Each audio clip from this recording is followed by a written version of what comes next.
Let's talk about the White House Correspondents Center. If you don't stand for something, you'll fall for anything. And that's why I am not in that room tonight, even though I was invited, because I don't want to sit in a room and pretend it's normal and sip champagne and black tie and ball gowns, pretending that this is normal when it's not. This is not normal Republican versus Democratic politics.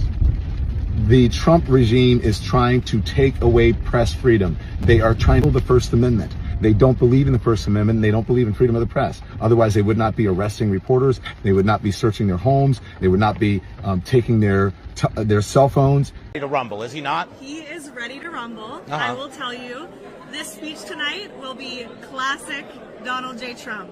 It'll be funny. It'll be entertaining. There will be some shots fired tonight in the room. I'm at the Washington Hilton. I've been taken out of the main ballroom after the sound of the shots fired. The Secret Service is now in charge of this building, this hotel. I just spoke to Mayor Muriel Bowser. She is on her way, and Chief Jeffrey Carroll is on his way. He will be in charge as soon as he gets here. Hey, John. I'm going to be honest, nobody knows what's going on, but you'll see there are people literally hiding under tables inside the ballroom of the Washington Hilton. We have seen many different security officers, some of them climbing over the chairs in order to get through this room. There are some people starting to stand up. I see some people walking out. You can see this is the center of the ballroom, the center hall, people walking out now. This commotion happened very suddenly. People dropping to the ground, some still hiding behind tables. Some chairs and people now getting up. One person injured, it appears limping with something on his leg, maybe from the commotion, okay? The people that were very shocked as they were falling to the ground trying to seek shelter under the tables. Here we go again. I don't know why this keep happening. To be truthful, Trump is the only president that has witnessed this almost about 6 times now, if you want to count. At some point, I begin to ask, what suddenly went wrong? If you take a look at what some people are already putting out on social media, you will clearly see that they are insane.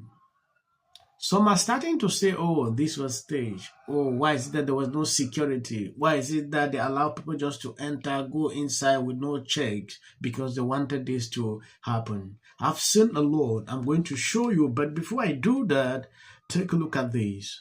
Has a person in custody after shots were fired at the Correspondents' Dinner. We are now just learning details. It is all brand new. Let's bring in John Roberts. He's on the phone with me right now. John, what can you tell us more about the thing? Well, it didn't appear to actually occur inside the ballroom where we're all assembled for this dinner. The president's up on the dais along with the press secretary, the first lady, a number of other dignitaries, and, of course, literally every member of the cabinet inside the room, a lot of them sitting with us here at Fox. All we heard was the sudden rushing and commotion, and the Secret Service and all of the various agencies that protect people like Speaker Mike Johnson, who was here, came rushing into the room. People were told to get down. They started taking the protectees out. The president was whisked out of here in a heartbeat, along with everybody else who was on the head table up on the dais. It doesn't appear that anything happened inside the room. I'm hearing reports from inside the room here. As you may have heard early on, we were escorted by Fox Security. By the way, we should give a big applause to our own security staff that worked alongside the Secret Service. And in those chaotic first seconds, I should say, as everybody's taking to the ground and going under tables, and you see the president being escorted out there with the cordon of Secret Service agents, at the same time, our security was jumping to all the executives and all the tables that we had and did a great job. We managed to get out through a back door to a lower point, a holding room where we had a pre-party, and that's when I described these heavily armed Secret Service, full gear, as you're seeing on the screen now, those guys, looking like those guys, came into the room and said you had to get out of this area, run to underneath the Washington Hilton because they were looking for somebody else if there was another shooter. It does not appear there was ever any other threat, but they were clearing room by room. Now, and Sean talked to the president with this Secret Service. Washington has created a permission structure. They didn't have to say, go Trump. They did something more dangerous and far more acceptable in our polite society. They spent years telling Americans that Trump is Hitler, that democracy ends if he wins, that his supporters are fascists. But no president has ever been targeted like what we are witnessing today. Though I understand that now we actually don't know why this person decided to do this, his motives. Taking a look at this tweet from Matt Walsh, just to be clear, the theory that leftists are running with is that the Trump administration somehow convinced a registered Democrat to volunteer to go to prison for the rest of his life so that they could use him as a patsy for a third stage assassination attempt, one that they apparently believe was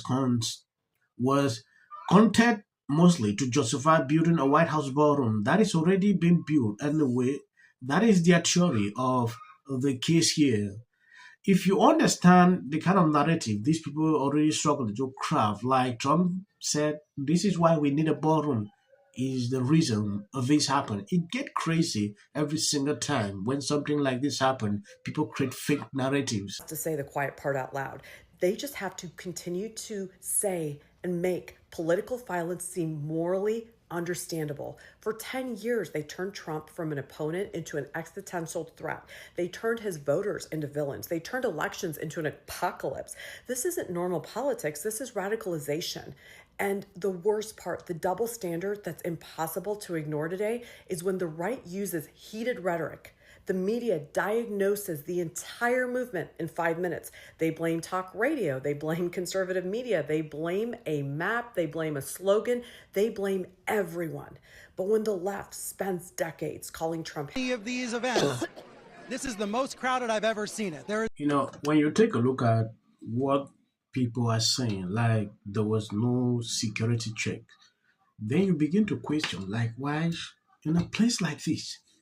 There should be a lot of security, going into history, what we have seen, At some point, I understand that people always craft a different narrative, but looking at it, a lot of questions have already been raised.